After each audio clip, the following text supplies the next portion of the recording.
Have you ever noticed this frustrating characteristic in your relationships? Maybe you're guilty of it. I know I'm guilty of this. Chasing someone's validation, being real anxious and needy one minute, and then more distant, cold, and detached the next. That's known as the anxious avoidant attachment style, also called the fearful avoidant attachment style. In today's video, I'm going to go over what it is, where it comes from, and how to spot it. So if you've watched my videos, you've seen that I'm going through this personal transformation. It's really highly focused on my fitness transformation. But as I've gone through this evolution of this fitness transformation, I've come across other things that I really need to work on. So one of the things has been to become very growth minded. And in becoming growth minded, I wanted to dive into not only how I can improve myself, but where some of the programming has come from in my life that has made me feel bad about myself, made me feel insecure, made me feel like I wasn't enough. So as I was diving into it and, reading, watching videos, I started to come across these different attachment styles that develop in our childhood. And as I'm listening to the description of the anxious attachment style, I'm like, okay, yeah, I can kind of see this point in here, but I can't fully relate to it. Same thing with the avoidant. I'm like, oh yeah, I definitely shut down when things like that happen, but I can't, again, fully agree that, okay, I'm just a completely an avoidant attachment style person. I just can't really relate to the avoidant attachment style either. So neither one of those really have a full description of how I respond to certain things in relationships. So then I come across I even believe I searched it because I was like, what if there's a combination of both? And sure enough, there is. And it's just like it sounds. It's called the anxious avoidant attachment style or fearful avoidant attachment style. When I heard that one described, and definitely when I started reading about it, I'm like, that's me. That's me. And it's not like I'm looking for a label. I'm looking to understand, like what's going on? Why do I feel this way? Why do I act this way? Why am I the way I am? So one of the things that a really key marker of this attachment style is pretty self-explanatory in its name. I'm going to use intimate relationships to describe this, but I think this really can happen in friendships. It can happen in jobs, but it often manifests in romantic relationships because we have so much at stake in those, right? So basically what I've noticed in some of my romantic relationships is this desire to be validated. Am I good looking enough? Am I smart enough? Am I worthy? And so constantly seeking this external validation. So that makes me anxious and needy. I need that validation or, I can't function. I'm only as good as our last interaction together. And I only feel as good about myself as our last interaction together. That's just no way to fucking go about things. That's terrible. The flip side of that, or the other side of that, is the avoidant part, where if I feel like I'm being done wrong, or if I've been betrayed, or if I've been lied to, or if I've been, mistreated in any way, especially after I've tried to correct it and it doesn't improve, I shut down. I become distant. I become cold. I still care and I still love that person, but my body language says I do not give a fuck.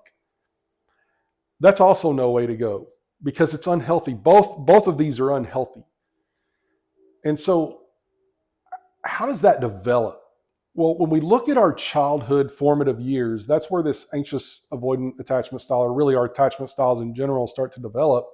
And all we have to do is look at our caregiver style. So some of the top 3 caregiver styles that can lead to this anxious avoidant attachment style are, we've got inconsistent caregiving. So maybe our parents, caregivers are loving and nurturing one minute and then a little more distant and cold the next. And that could be their attachment style manifesting. It could be that they don't have the emotional intelligence or awareness just yet. Maybe they're a little too young to have kids and they just don't know how to deal with that. But often it's their attachment style manifesting. And then there's just straight up more distant and cold attachment style where they're not very loving or nurturing at all, and they stay fairly detached and distant. That was actually my upbringing. It was more of a distant, cold type of feeling. And then there's also traumatic. So abuse, physical and emotional trauma, things like that. Maybe that person just had a lot of chaos in their life and they never felt like they had this order in this loving and nurturing environment.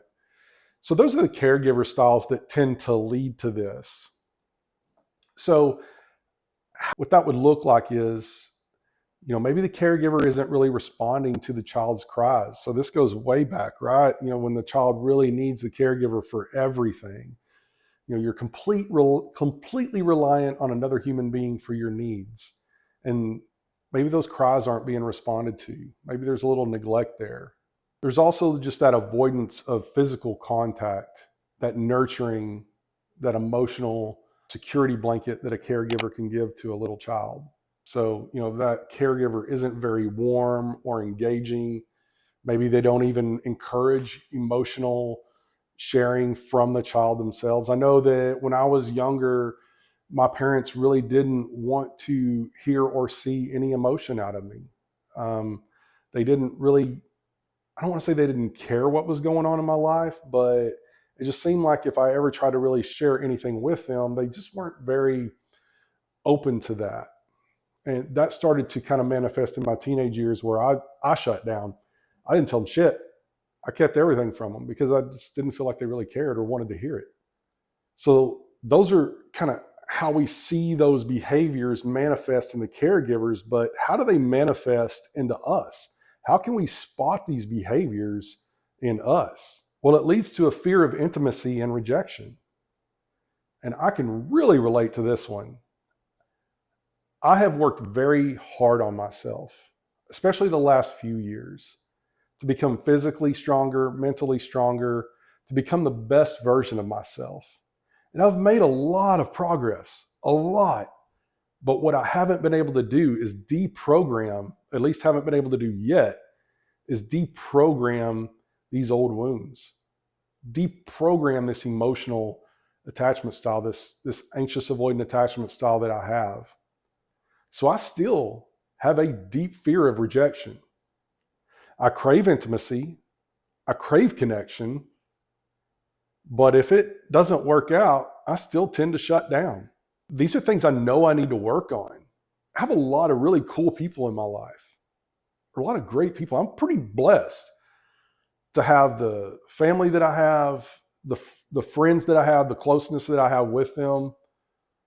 I have friends that I've had for 35 years that I adore and I love, and I don't want to hurt them. I don't want to be hurt either.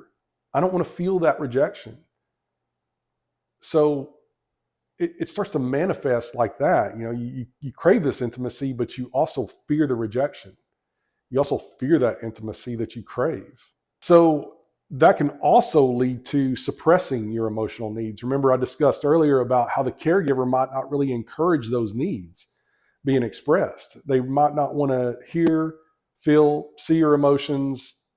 They just want this some type of like boring status quo, and they're not really helping you in a healthy way express and process these emotions. So the tendency is to just suppress them, just bury them, stuff them down. Definitely another one I'm guilty of. The other thing it can do is create this hyper sense of false independence. The reason I phrase it that way is because, especially my generation, Generation X, we're known as the latchkey kids. We were independent, for as long as we can remember. And there are some healthy things that did come out of that, some strength that came out of that, and some autonomy that came out of that. So I don't want to completely shit on it, but at the same time, if you have emotional trauma or if you have these fearful avoidant attachment issues, that can lead to this like, no, I got it. I got it. I don't need any help. I don't need anyone else. And that can be unhealthy. And I don't remember who said this, but if you want to go fast, go by yourself. If you want to go far, go with a team. Now I could be butchering that phrase a little bit, but it highlights the fact that yes, we can do a lot of things as independent people. We can make a lot of things happen. But if we don't have other people in our lives that we know, love, and trust, then we're not going to get very far. We're not going to have a very rewarding existence without those people in our lives. Not to say we can't be fulfilled. You should always work on fulfilling yourself first, and that's what I know I need to work on as well. But we go much farther with other people in our lives that care. So another characteristic of this attachment style that you might notice in yourself and others, I definitely noticed this in myself, is it's not this subtle balance between the two. Think of a diet, right? Where you're eating mostly healthy foods, but every now and then you splurge a little bit. And that occasional treat, that occasional veer off the path of your normal healthy plan isn't really going to cause any damage. It's what we would call moderation, right? We're all used to hearing that phrase. That's normal. But imagine one day you're eating perfectly clean. You hit your macros perfectly. They're all in the green. You've eaten, chicken and rice and veggies and fruit. And you just nailed it that day. And then the next day it's pizzas, hamburgers, sodas, fucking fries, whatever. It doesn't matter. And then the next day you're back to healthy again. So you're going between these two extremes. That's what this anxious avoidant attachment style is like. It is like going between the two extremes. You rarely feel this balance when it comes to your relationships, especially the ones that are meaningful, that you're trying to have some type of deeper connection with. That, to me, is probably the most frustrating thing that I've felt with this. I mentioned earlier that I think in the anxious attachment style, I really think this goes for the anxious avoidant as well, that you only feel as good as your last interaction with that person. So if I'm talking to someone I really care about and we're having a great conversation, maybe it's not even a super positive one about the topic we're on, but we feel good about each other. We're having a good discussion, and there's just no tension or no kind of rejection or distance in there. You feel really connected to the person. I'm going to leave that conversation feeling pretty good about where we're at. But if I may be texting them and either my words aren't coming across like they're supposed to, or their words aren't coming across like they're supposed to, or they seem distant or cold in a text, or on the phone, maybe you call them and they're just like one word answers and they don't seem really into the conversation, and you feel like it's just like pulling teeth to get anything out of them. I'm going to leave that conversation feeling like shit. And I really hate that. I hate the extremes. I hate feeling these extremes. All I want in my life is balance, and I want to improve. I want to get better in everything. I want to be fitter. I want to be smarter. I want to be wiser. I want to be stronger mentally and physically. I want to be growth minded. I want to set the example for my boys to see. And I've worked really hard on this the last several years, especially physically. I've really worked hard to start to turn my fitness around. And I would say right now, sitting here talking to you, this is the best I've ever been when it comes to my fitness journey. This is the healthiest mindset I've ever had when it comes to my fitness journey. And that's what got me confused, is like I've made so many corrections and I feel so much better about myself in so many areas of life. But this one thing, these connections and the problems that I have with them sometimes, very frustrating. Can you relate to any of this? Maybe you've experienced this yourself. Maybe you've already even taken steps to overcome this anxious avoidant attachment style. I'd love to hear about it in the comments below.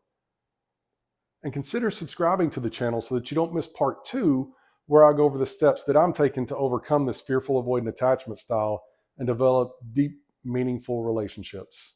See you in the next video.